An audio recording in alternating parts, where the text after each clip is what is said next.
ॐ नमो भगवते वासुदेवाय।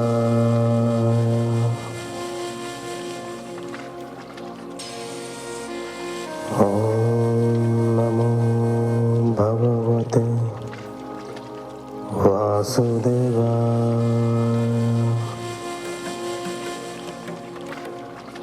ॐ नमो भगवते वासुदेवाय।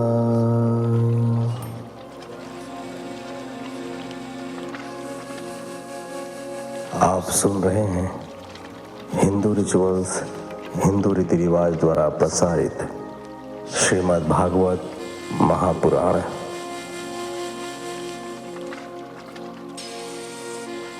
नारायणं नमस्कृत्यं नरं चैव नरोत्तमं देवीं सरस्वतीं व्यासं ततो जयमुदीरयेत्।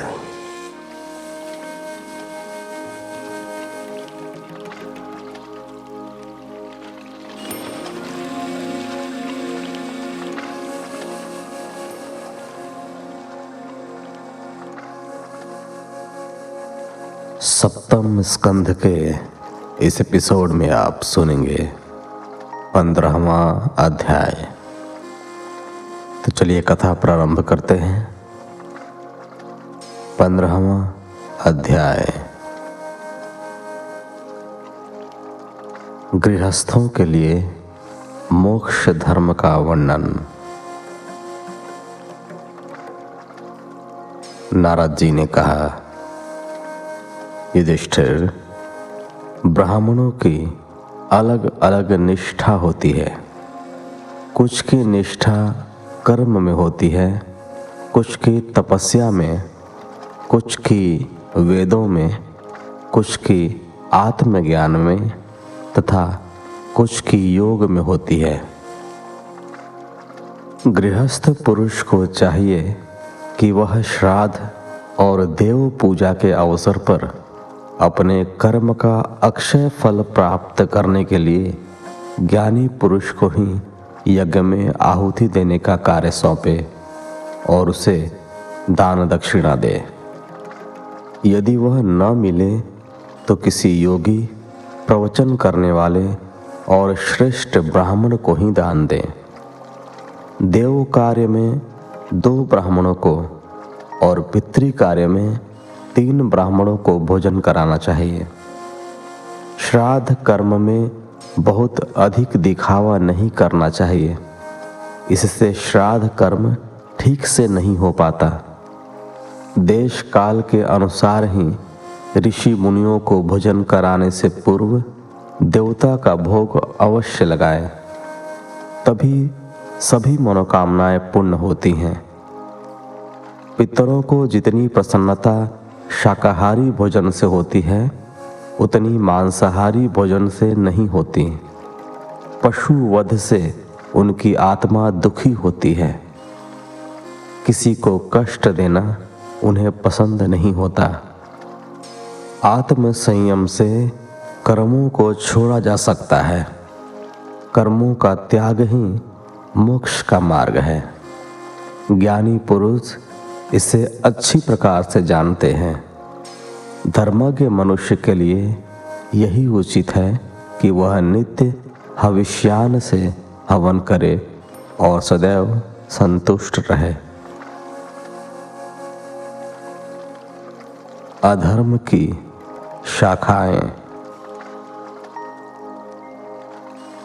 अधर्म की 5 शाखाएं होती हैं: विधर्म, परधर्म, आभास, उपमा और छल।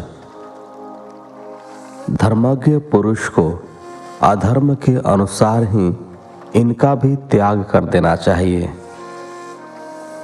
जिस कार्य को करने से धर्म में बाधा पड़े वह विधर्म कहलाता है। किसी अन्य व्यक्ति द्वारा अन्य व्यक्ति को दिया गया धर्म उपदेश परधर्म कहलाता है। पाखंड या दंभ नाम उपधर्म या उपमा कहलाता है।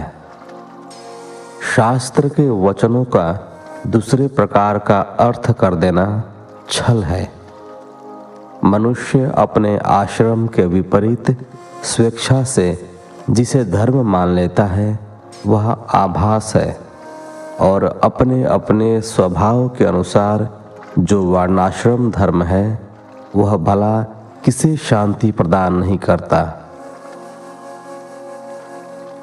संतोष सबसे बड़ा धर्म है। धर्मात्मा पुरुष निर्धन होने पर भी धर्म के लिए अथवा जीवन निर्वाह के लिए धन प्राप्त करने की चेष्टा नहीं करता। जैसे अजगर बिना किसी प्रयास के अपना भोजन प्राप्त करता है, वैसे ही निवृत्ति मार्ग पर जाने वाले व्यक्ति की जीविका का निर्वाह हो जाता है। कामना और लोभ के मोह में पड़े हुए व्यक्ति को वह सुख नहीं मिलता जो अपनी आत्मा में लीन होने वाले निष्क्रिय संतोषी व्यक्ति को मिलता है। संतोषी व्यक्ति के लिए सब जगह सुख ही सुख मिलता है। युधिष्ठिर, मैं कभी कभी सोचता हूँ कि यह मनुष्य मात्र जल से ही अपने जीवन का निर्वाह क्यों नहीं कर लेता। उसकी स्थिति उस कुत्ते के समान हो जाती है जो अपनी रसना और जननेंद्रिय के तुष्टि के लिए घर की चौकसी करता रहता है। जो ब्राह्मण संतोषी नहीं है और इंद्रिय लोलुपता में पड़ा रहता है, उसका तेज, विद्या, तपस्या और यश क्षीण हो जाता है, उसका विवेक नष्ट हो जाता है। युधिष्ठिर, लोभ का कभी अंत नहीं होता।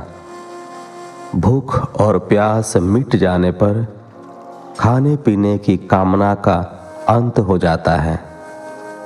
क्रोध भी अपना काम पूरा करके शांत हो जाता है। परंतु मनुष्य यदि सारी पृथ्वी की संपदा को भी जीत ले, सारी दिशाओं पर भी अधिकार कर ले, फिर भी उसकी तृष्णा का अंत नहीं होता। ऐसे ही बड़े बड़े तत्ववेत्ता ज्ञानी अनेक शंकाओं के समाधान के उपरांत भी असंतोष के कारण नीचा देखने पर विवश हो जाते हैं। हे धर्मराज, संकल्पों के परित्याग से काम को जीतना चाहिए। कामनाओं के त्याग से क्रोध को जीतना चाहिए। इसी प्रकार संसारी लोग जिसे अर्थ अर्थात धन कहते हैं, उसे अनर्थ समझकर लोभ को जीतना चाहिए और तत्व के विचार से भय को जीतना चाहिए। आध्यात्म विद्या से शोक और मोह पर, संतों की उपासना से दंभ पर, मौन के द्वारा योग में पड़ने वाले विघ्नों पर और शरीर में प्राण को स्थिर करके हिंसा पर विजय प्राप्त करनी चाहिए। आधि भौतिक अर्थात शारीरिक दुख को दया के द्वारा, आधि दैविक अर्थात देवताओं से संबंधित दुख को समाधि के द्वारा और आध्यात्मिक अर्थात परमात्मा या मानसिक दुख को योग बल के द्वारा, निद्रा को शुद्ध सात्विक भोजन, स्थान और सत्संगति के द्वारा जीत लेना चाहिए। सत्व गुण द्वारा रजोगुण एवं तमोगुण पर विजय प्राप्त करनी चाहिए और उपरति द्वारा अर्थात विषय भोग से विरक्ति द्वारा सत्व गुण पर विजय प्राप्त करनी चाहिए। युधिष्ठिर, यदि श्रेष्ठ और ज्ञानी गुरु का साथ हो तो उनकी भक्ति से साधक इन सभी पर विजय प्राप्त करने में समर्थ हो जाता है। हृदय में ज्ञान का दीपक जलाने वाले गुरुदेव का स्थान साक्षात भगवान के समान होता है। जो मूर्ख पुरुष अपनी दुर्बुद्धि के कारण उन्हें साधारण मनुष्य ही समझता है, उसका सारा ज्ञान हाथी के स्नान के समान ही होता है, अर्थात ऐसे ज्ञान का कोई लाभ नहीं होता। श्रेष्ठ गुरुदेव भगवान योगेश्वर के प्रतिरूप में ही धरती पर अवतरित होते हैं। शास्त्रों में जितने भी नियम संबंधी आदेश दिए गए हैं, उनका एकमात्र तात्पर्य यही है कि मनुष्य काम, क्रोध, लोभ, मोह, मद और मत्सर इन 6 शत्रुओं पर विजय प्राप्त करे, जिससे 5 कर्मेंद्रियों और मन पर पूरी तरह से नियंत्रण किया जा सके। ऐसा होने पर भी यदि मनुष्य भगवान का ध्यान चिंतन नहीं करता तो उसका सारा श्रम व्यर्थ ही माना जाएगा। जैसे दुष्ट व्यक्ति के श्रेष्ठ कर्म भी कल्याणकारी नहीं होते, उनमें उसका स्वार्थ छिपा होता है और वे कर्म मात्र लोगों को दिखाने के लिए ही किए जाते हैं। मानो कोई ढोंगी साधु तिलक छाप लगाकर लोगों को ठगने निकला हो। मन पर विजय प्राप्त करने के लिए भोग वासनाओं का परित्याग करके निवृत्ति मार्ग अपनाना आवश्यक है। ऐसा व्यक्ति एकांत साधना से मन को समस्त सांसारिक कर्मों से दूर रखता है और भिक्षावृत्ति से ही अपना जीवन निर्वाह करता है। वह पवित्र भूमि पर स्थिर चित्त से बैठकर ओमकार का जाप करे। धीरे धीरे प्राणायाम द्वारा अपने भटकते मन को स्थिर करने का प्रयास करे। ऐसा अभ्यास करने से चित्त शांत हो जाता है। सभी कामनाएं पास आने से परहेज करने लगती हैं और समस्त वृत्तियां शांत हो जाती हैं। तभी चित्त परमानंद में लीन हो जाता है और संसार से उसका नाता टूट जाता है। जो सन्यासी पहले तो समस्त बंधनों का त्याग कर देता है, किंतु फिर से काम, क्रोध, लोभ, मोह, मद व मत्सर आदि में लिप्त हो जाता है, तो वह मानो उगले हुए भोजन को फिर से खाता है। ऐसा व्यक्ति सन्यासी नहीं, अपितु निर्लज कुत्ते के समान होता है। कर्मों का त्याग करने वाला गृहस्थ, व्रतों का त्याग करने वाला ब्रह्मचारी, गांव में रहने वाला वानप्रस्थी, इंद्रिय लोलुप सन्यासी, ये चारों आश्रम के कलंक हैं और व्यर्थ ही आश्रम में रहने का ढोंग करते हैं। ऐसे व्यक्तियों की तत्काल उपेक्षा कर देनी चाहिए। आत्मज्ञानी व्यक्ति को किसी कामना की आवश्यकता नहीं होती। युधिष्ठिर, उपनिषदों में कहा गया है कि यह शरीर रथ के समान है। इंद्रियां इसमें घोड़ों का काम करती हैं और इनका स्वामी मन लगाम है। शब्द आदि विषय मार्ग हैं, बुद्धि सारथी है, चित्त ही भगवान के द्वारा बनाई गई बांधने वाली विशाल रस्सी है। 10 प्राण इसके धूरी हैं। धर्म और अधर्म नाम के इसके 2 पहिए हैं और अभिमानी जीव इस रथ में सवार रथी है। ओमकार उस रथी का धनुष है। शुद्ध जीवात्मा बाण है और परमात्मा इसका लक्ष्य है। इस ओमकार के जप द्वारा ही जीव को परमात्मा में लीन कर देना चाहिए। राग, द्वेष, लोभ, शोक, मोह, भय, मद, मान, अपमान, दूसरों में गुण दोष निकालना, छल करना, हिंसा करना, दूसरे की उन्नति पर जलना, तृष्णा, प्रमाद, भूख और निद्रा, ये सब जीवों के शत्रु हैं। यह शरीर रूपी रथ जब तक अपने वश में है और इसकी इंद्रियां तथा मन स्वस्थ दिशा में है, तभी तक श्री गुरुदेव की चरण सेवा करके ज्ञान की तेज तलवार से काम आदि शत्रुओं का विनाश करके अपने स्वराज सिंहासन को प्राप्त कर लेना चाहिए। बाद में शांत चित्त से अपने इस शरीर का परित्याग कर देना चाहिए, अन्यथा जरा सा भी प्रमाद होने पर इंद्रिय रूपी दुष्ट घोड़े बुद्धि रूपी सारथी से मिलकर उल्टे रास्ते पर ले जाएंगे और अंधे कुएं में डाल देंगे। वैदिक कर्म। वैदिक कर्म दो प्रकार के होते हैं। एक तो वे जो वृत्तियों को उनके विषयों की ओर ले जाते हैं, इन्हें प्रवृत्ति परक कर्म कहते हैं। दूसरे वे जो वृत्तियों को विषयों की ओर से दूर ले जाते हैं और चित्त को शांत कर देते हैं, इन्हें निवृत्ति परक कर्म कहा जाता है।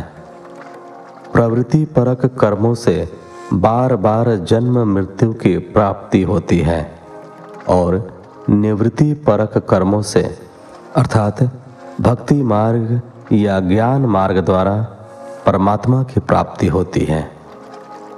प्रवृत्ति परक कर्मों में मनुष्य घर परिवार, यज्ञ अनुष्ठान, संस्कार, बाग बगीचा, कुआं और प्याऊ आदि बनवाता है। इसमें मनुष्य का स्वार्थ निहित होता है, इसलिए ये कर्म अशांति के कारण होते हैं। युधिष्ठिर, गर्भाधान से लेकर अंत्येष्टि होने तक जिनके संपूर्ण संस्कार होते हैं उन्हें द्विज कहा जाता है। वे प्रवृत्ति मार्ग और निवृत्ति मार्ग दोनों का अनुष्ठान करते हैं, किंतु निवृत्ति मार्ग पर चलने वाले द्विज अपनी कामनाओं को शीघ्र ही नष्ट कर देते हैं। वे ओमकार के माध्यम से अपनी आत्मा का योग परमात्मा के साथ कर देते हैं। इससे वे सीधे ब्रह्मलोक में पहुंच जाते हैं। समस्त दृश्यों के लोप हो जाने से शुद्ध आत्मा परमात्मा में लीन हो जाता है। यही मोक्ष पद है। इसे देवयान मार्ग भी कहते हैं। इस मार्ग से जाने वाला फिर जन्म मृत्यु के चक्र में नहीं पड़ता। इस मर्म को जो जान लेता है वह शरीर में रहते हुए भी मोहित नहीं होता। तत्ववेता कौन है? जो अजन्मा है, जो आदि और अंत से अलग है, जो सदैव विद्यमान रहता है, जो भोग रूप से बाहर और भोक्ता रूप से भीतर है, जो अंधकार और प्रकाश में उपलब्ध है, वह स्वयं तत्ववेता है। मोह उसका स्पर्श नहीं कर सकता। जो विचारशील पुरुष स्वानुभूति से आत्मा के त्रिविध अद्वैत का साक्षात्कार कर लेता है, वह जागृत, स्वप्न, सुषुप्ति और दृष्टा, दर्शन तथा दृश्य के भेद रूप भ्रम को मिटा देता है। ये त्रिविध अद्वैत इस प्रकार हैं: भावाद्वैत, क्रियाद्वैत और द्रव्याद्वैत। जैसे वस्त्र का आधार सूत है, वैसे ही कार्य भी कारण का रूप है। बिना कारण के कार्य भी नहीं होता, क्योंकि वास्तव में इनमें भेद नहीं है। इसलिए सबकी एकता का विचार भावाद्वैत कहलाता है। मन, वाणी और शरीर से होने वाले सारे कार्य स्वयं परब्रह्म परमात्मा में ही हो रहे हैं। वे उसी में लीन हो जाते हैं। इस भाव से समस्त कर्मों को उनमें समर्पित कर देना क्रियाद्वैत कहलाता है। स्त्री और संतान आदि सगे संबंधी एवं संसार के समस्त प्राणियों के तथा अपने स्वार्थ और भोग एक ही हैं। उनमें अपने पराय का कोई भेद नहीं है, इसलिए इसे द्रव्याद्वैत कहा जाता है। युधिष्ठिर, भगवान के प्रति भक्ति रखने वाला गृहस्थ वेदों में दिए गए नियमों के अनुसार ही भगवान श्री हरि को प्राप्त कर पाता है। जैसे भगवान श्री कृष्ण की कृपा से तुमने अनेक विपत्तियों का सामना किया, बिल्कुल वैसे ही और उन्हीं की चरण सेवा से समस्त भूमंडल को जीतकर बड़े बड़े राजसूय यज्ञ किए हैं। पूर्व जन्म में नारद का अभिमान। धर्मराज, पूर्व काल में मैं एक गंधर्व था। मेरा तब उपबर्हण नाम था। गंधर्वों में मेरा बड़ा नाम था। सभी मुझे सम्मान की दृष्टि से देखते थे। मेरी सुंदरता, सुकुमारता और मधुरता अपूर्व थी। मेरे शरीर से सुगंधी निकला करती थी और देखने में मेरा रूप अत्यंत आकर्षक था। सुंदर स्त्रियां सदैव मेरी ओर आकर्षित होती रहती थीं। वे मुझसे प्रेम करती थीं। इससे मैं सदैव प्रमाद में भरा रहता था। मैं अत्यंत विलासी था। एक बार देवताओं के यहाँ ज्ञान सत्र हुआ। उसमें बड़े बड़े प्रजापति आए थे। भगवान की लीलाओं का गान करने के लिए उन्होंने बहुत से गंधर्वों और अप्सराओं को बुलाया हुआ था। मुझे पता था कि वह संतों का समाज है और वहाँ पर भगवान की लीलाओं के गान के अतिरिक्त कुछ नहीं होगा। फिर भी मैं अनेक सुंदर स्त्रियों के साथ लौकिक गीतों का गान करते हुए वहाँ जा पहुँचा। उस समय मैं पूरी तरह उन्मत्त हो रहा था। देवताओं को मेरा इस प्रकार से उन्मत्त होकर लौकिक गीतों को गाना अपना अपमान लगा। उन्होंने क्रोध में भरकर मुझे शाप दिया कि तुमने हम लोगों की अवहेलना की है, इसलिए तुम्हारी सारी सौंदर्य राशि नष्ट हो जाए और तुम शीघ्र ही शूद्र हो जाओ। उनके शाप से मेरा जन्म एक दासी के गर्भ से हुआ, परंतु उस शूद्र जीवन में महात्माओं के सत्संग और सेवा शुश्रूषा के कारण मुझे दूसरा यह जन्म ब्रह्मा जी के पुत्र के रूप में मिला। संतों की अवहेलना और सेवा करने का यह मेरा प्रत्यक्ष अनुभव है। संत सेवा से ही भगवान प्रसन्न होते हैं। यही गृहस्थों का पाप नाशक धर्म है। इस धर्म के आचरण से एक गृहस्थ भी सन्यासियों को प्राप्त होने वाला परम पद अनायास ही प्राप्त कर लेता है। युधिष्ठिर, इस मनुष्य लोक में तुम्हारे भाग्य अत्यंत प्रबल और प्रशंसनीय हैं, क्योंकि तुम्हारे घर में साक्षात परब्रह्म परमात्मा मनुष्य रूप में गुप्त रूप से निवास करते हैं। इसीलिए सारे संसार से पवित्र ऋषि मुनि बार बार उनके दर्शन करने की इच्छा से तुम्हारे पास आते रहते हैं। बड़े बड़े महात्मा और योगी पुरुष निरंतर जिन्हें ढूंढते रहते हैं, जो माया से रहित परम शांत परमानंद स्वरूप परब्रह्म परमात्मा है, वे तुम्हारे प्रिय हितैषी ममेरे भाई, पूज्य आज्ञाकारी गुरु और स्वयं आत्म प्रकाश भगवान श्री कृष्ण हैं। भगवान शंकर और सृष्टि के नियंता ब्रह्मा जी भी जिनके यथार्थ स्वरूप का अपनी संपूर्ण बुद्धि से वर्णन नहीं कर सकें, फिर हमारी तो सामर्थ्य ही क्या है कि हम उनके रूप का, उनकी लीलाओं का वर्णन कर सकें। हम तो मौन रहकर ही पूर्ण निष्काम भक्ति और संयम से उनकी पूजा करते हैं। वे हमारी पूजा से प्रसन्न हो और हम पर कृपा करें, यही हम चाहते हैं। श्री शुकदेव जी ने कहा, परीक्षित, इस प्रकार देवर्षि नारद का यह प्रवचन सुनकर राजा युधिष्ठिर को अत्यंत आनंद का अनुभव हुआ। उन्होंने प्रेम विह्वल होकर देवर्षि नारद और भगवान श्री कृष्ण की पूजा की। तदुपरांत देवर्षि नारद भगवान श्री कृष्ण और राजा युधिष्ठिर से विदा लेकर वहां से चले गए। युधिष्ठिर ने जब यह सुना कि भगवान श्री कृष्ण ही परब्रह्म हैं, तो उनके आश्चर्य की सीमा न रही। परीक्षित, इस प्रकार मैंने तुम्हें दक्ष पुत्रियों के वंशों का अलग अलग वर्णन सुनाया है। उन्हीं के वंश में देवता, असुर, मनुष्य आदि और संपूर्ण चराचर जगत की सृष्टि हुई है। तुम्हें भी भगवान श्री कृष्ण का ही आश्रय लेना चाहिए।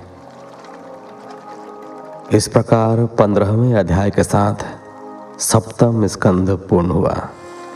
इसके आगे के एपिसोड में आप 8वें स्कंध के अध्यायों का श्रवण करेंगे। तो आज के एपिसोड में इतना ही। मिलते हैं आपसे अगले एपिसोड में। तब तक के लिए धन्यवाद। जय श्री हरि।